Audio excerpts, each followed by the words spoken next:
America ചൈനയ്ക്കുമേൽ ചുമത്തിയ പ്രതികാര തീരുവകളും അമേരിക്കയ്ക്കുമേൽ China ചുമത്തിയ പ്രതികാര തീരുവകളും അന്താരാഷ്ട്ര വ്യാപാരത്തെ സാരമായി ബാധിച്ചു. ഈ സാഹചര്യത്തിൽ ചൈനയ്ക്കുമേൽ ചുമത്തിയ തീരുവ കുറയ്ക്കുമെന്നാണ് ട്രംപ് പറഞ്ഞിരിക്കുന്നത്.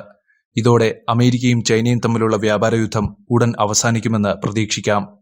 വ്യാപാരയുദ്ധം അവസാനിച്ചാൽ അത് ഇന്ത്യക്കും സന്തോഷ വാർത്തയായിരിക്കും. 145% താരിഫ് അല്പം കൂടുതലാണ്. പക്ഷേ താരിഫ് നിലനിൽക്കില്ല. തീർച്ചയായും അത് കുറയ്ക്കും. പക്ഷെ അത് പൂജ്യമാകില്ല.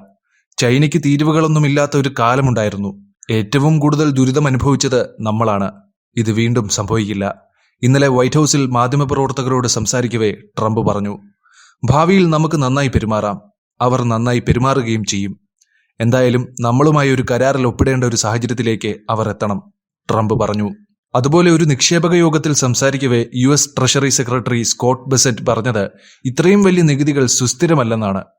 ട്രംപും ട്രഷറി സെക്രട്ടറിയും തമ്മിലുള്ള ചർച്ചകൾ വിലയിരുത്തുമ്പോൾ ചൈനയുമായുള്ള സംഘർഷം ഉടൻ അവസാനിക്കുമെന്ന് തോന്നുന്നുവെന്നാണ് സാമ്പത്തിക വിദഗ്ധർ പറയുന്നത്. അമേരിക്കയിൽ വിൽക്കുന്ന ചൈനീസ് ഉൽപ്പന്നങ്ങൾക്ക് 145% തീരുവയും ചൈനയിൽ വിൽക്കുന്ന അമേരിക്കൻ ഉൽപ്പന്നങ്ങൾക്ക് 125% തീരുവയും ഏർപ്പെടുത്തിയിട്ടുണ്ട്. ഇത് ഇരു രാജ്യങ്ങൾക്കും പരസ്പരം തങ്ങളുടെ ഉൽപ്പന്നങ്ങൾ വിൽക്കാൻ കഴിയാത്ത ഒരു സാഹചര്യമാണ് സൃഷ്ടിച്ചിരിക്കുന്നത്. ഈ നികുതി ഈ രണ്ട് രാജ്യങ്ങളെ മാത്രമല്ല, ഇന്ത്യ പോലുള്ള മൂന്നാം രാഷ്ട്രങ്ങളെയും ബാധിച്ചു. ഉദാഹരണത്തിന്, അവരുടെ ഉൽപ്പന്നങ്ങൾ അമേരിക്കയിലേക്ക് കയറ്റുമതി ചെയ്തില്ലെങ്കിൽ ചൈനീസ് സർക്കാർ ഏഷ്യയ്ക്കുള്ളിൽ അവ വിൽക്കാൻ ശ്രമിക്കും. അവർ തങ്ങളുടെ ആഭ്യന്തര ഉൽപ്പന്നങ്ങൾക്ക് പ്രത്യേക സബ്സിഡികൾ നൽകുകയും വളരെ കുറഞ്ഞ വിലയ്ക്ക് ഇന്ത്യൻ വിപണിയിലേക്ക് കയറ്റുമതി ചെയ്യുകയും ചെയ്യും. ഇത് ഇന്ത്യയിലെ ചെറുകിട ഇടത്തരം സംരംഭ മേഖലയെ സാരമായി ബാധിക്കും. താരിഫ് പ്രശ്നം അവസാനിപ്പിക്കുമെന്ന ട്രംപിന്റെ പ്രസംഗം മുഴുവൻ വ്യാപാരയുദ്ധവും അവസാനിപ്പിക്കുമെന്ന പ്രതീക്ഷയാണ് ഉയർത്തിയിരിക്കുന്നത്. ഇത് ഇന്ത്യയുടെ MSME മേഖലയെ രക്ഷിക്കും. എന്നാൽ ട്രംപിന്റെ പ്രസംഗത്തിൽ എത്രത്തോളം സത്യമുണ്ടെന്ന് ഉറപ്പിച്ചു പറയാൻ കഴിയില്ലെന്ന് വിദഗ്ധർ മുന്നറിയിപ്പ് നൽകിയിട്ടുണ്ട്. അമേരിക്ക ചൈനയുമായുള്ള വ്യാപാരം പുനരാരംഭിച്ചാലും അത് സാധാരണ നിലയിലാകില്ല.